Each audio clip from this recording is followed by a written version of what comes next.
Selena Gomez getting called out once again for Francia Raisa's absence in her and Benny Blanco's wedding. We gotta have a real talk about this because it is getting ridiculous. But before we get into it, hello, my name is Sebastian and I spill pop culture tea videos every single day. So if you're looking for a new messy best friend, you have found me. You guys, welcome back to my channel. If you are brand new, I always give the little intro, but the whole vibe is like we're on a FaceTime call and I'm FaceTiming you. I'm telling you to drop everything you're doing, bitch. Go into a closet, into the bathroom, hide somewhere if you're at work. And let's just spill tea for a little bit. Let me keep you company. You keep me company. Let's have a couple snacks and we just kind of spill some tea. That's the whole vibe. Listen, sometimes we just need a friend. You know what I mean? I'll be there for you. You know what I mean? Like, I really will. I just want to say I love you all so much. Seriously, I really, really, really do. And I'm so grateful and thankful for you. But you know what I'm not grateful and thankful for? Francia Raisa's freaking online chatter, okay? Now, Francia Raisa, I'll just say this. She has not publicly commented on what people are saying, but this has just taken the internet by storm. Everybody seems to be talking about Francia Raisa's absence in Selena Gomez's wedding after donating her kidney, best friend. No le invitó a su boda Selena Gomez, a su mejor amiga e incluso la que le donó un riñón. Every relationship has its ups and downs. I don't know any relationship that's perfect. I went a year recently without talking to my own mother who birthed me. So yeah, we had our stuff. What happened? I'm very private. That's between us, and I'd rather keep it between us. But like friendships, it doesn't matter, and I don't want to discourage anyone from donating because that's one of the things that really bothered me. I'm like, it's not about that. When you're giving a donation, let's say to St. Jude, you're not going to call St. Jude and be like, what did you do with my $1? You know, you gave it up, and you have to do your own thing. And I had to grow, and she had to grow, and some of the best relationships I know took some time apart, and they came back together, and they were better. I said, listen, I don't know who started that rumor that I got mad at you for drinking and smoking on my kidney, and that's why you ended up in rehab. And she goes, that's a rumor? I said, oh, girl, let me tell you about the last 6 years of my life. Yeah. And I just, like, because honestly, I don't know what she knows. I know, she's been very open about not being on social media and not reading the tabloids and stuff. She does really avoid the internet. So I told her everything, and unfortunately, my dad also confirmed that story recently. And that, I'm going to have to say, like, I told Angelica Vale when I did her show, but my dad and I haven't spoken about that surgery since 2017. So I was a little frustrated that he had said that.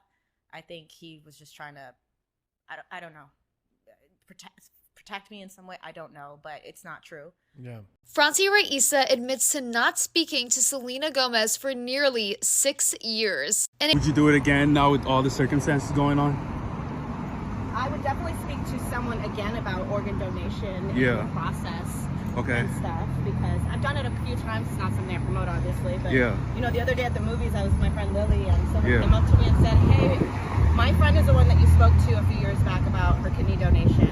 Yeah. She's really grateful. And I said, how's she doing? She said, well. And I said, great. And now, Okay. for all of that, it's worth it. Back to Selena. Do you guys talk at all? Would you? Are you willing to follow her back? Will you follow her back eventually? What kind of tree do you think this is? Is this fruiting on? Probably avocado? No?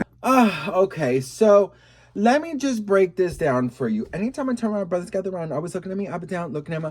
I just want to say now, I ain't trying to round up drama, little mama. I don't want to take you, man. And no, I'm coming off just a little bit canteen. I keep R&B and how boys want to eat, but I'm trying to tell, can't be treated like clientele, because they say she delicious. Yes, girl, give us nothing. Okay, so listen. Francia, boo-boo. Okay. Once again, I will say it. What Francia Raisa did for Miss Gomez was an act of selflessness, an act of the utmost generosity, so much kindness, so much love, so much just everything. I mean, this was such an incredible, such an incredible gift that Francia gave Selena. And that's something that I think I'll forever be, grateful for, even though I don't know these people.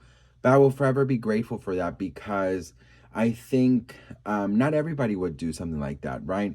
So let's talk about this friendship. Let's talk about what we know, the public. And one thing I want to make very clear is that we obviously don't know these people personally. So it's very difficult to speak with such, what is it called? Like passion or whatever you want to say. Um, I think that it's unfair, for people to make up things. But from the little bits and pieces that we have seen from mostly Francia's interviews, we've seen that there is some kind of rift, and not seeing them together on social media, not seeing them like or post one another for a while, no birthday tributes, no nothing. It obviously means that there's something wrong. Well,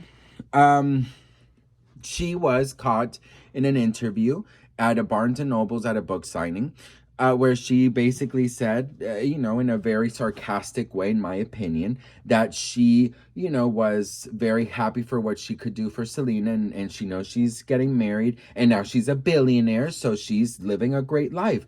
Basically, it seemed sarcastic, and it seemed a bit jealous and mean, in my opinion. Look, what Francia did was amazing, but just because we shared something so groundbreaking in the past does not mean that that's going to translate into our future.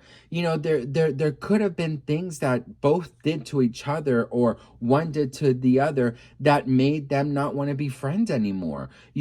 Francia even said that donating a kidney, a doctor told her that it's like donating $1 to St. Jude's Children's Hospital. It's the same thing. You donate it and you move on with your life.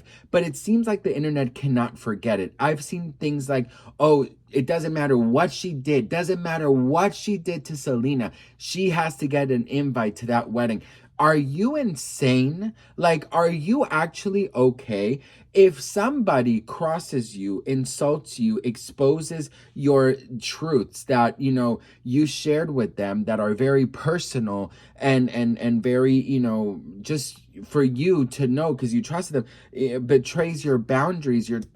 Why are you going to invite them anywhere? Why are they going to be a part of your life? Like, it does not make sense to me. I've had to let go of friendships that were incredible, that we loved one another in one moment of our lives. But unfortunately, a lot of friendships are seasonal, and that is the truth. So we must normalize being able to walk away from a toxic relationship. Let's normalize walking away from, from a person that does not respect our boundaries.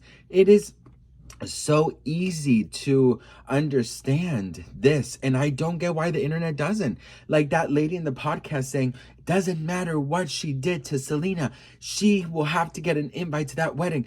What if she did something so terrible that it hurt Selena to see her? And what if Francia basically insulted Selena or did crazy things? What if Selena and fought with Francia and Francia doesn't want to see her? What if they just both decided to walk away from each other's friendship and they're okay with it? Okay? They're okay. What if they're actually okay with it? The internet does not seem like they're okay with it. And I'm going to just be very honest with you. You know what? At the end of the day, the older I get, the more I realize that I want people in my life who actually care, who are actually there for me, and who it doesn't feel like a burden, or I don't feel like I have to put on a show or to be something that I'm not, okay? I have boundaries, I have self-respect, and I will never allow not one more person to cross them. I don't care who you are. You could be friends, you could be a family members. People have had to walk away from their parents, okay? And they're the ones that gave you life. Sometimes you have to remove yourself from toxic situations. And I think this was one of those. So for all those people criticizing, A, you don't know these people, and B, put yourself in their shoes. What if, now you make up your own situations. What if something really bad happened that you just could not move on from? Just because you were part of my past does not mean you would translate into my future. Period. What do you guys think about this? Let me know in the comments below. I would love to hear from you all, and I'll see you on the next one. Mwah.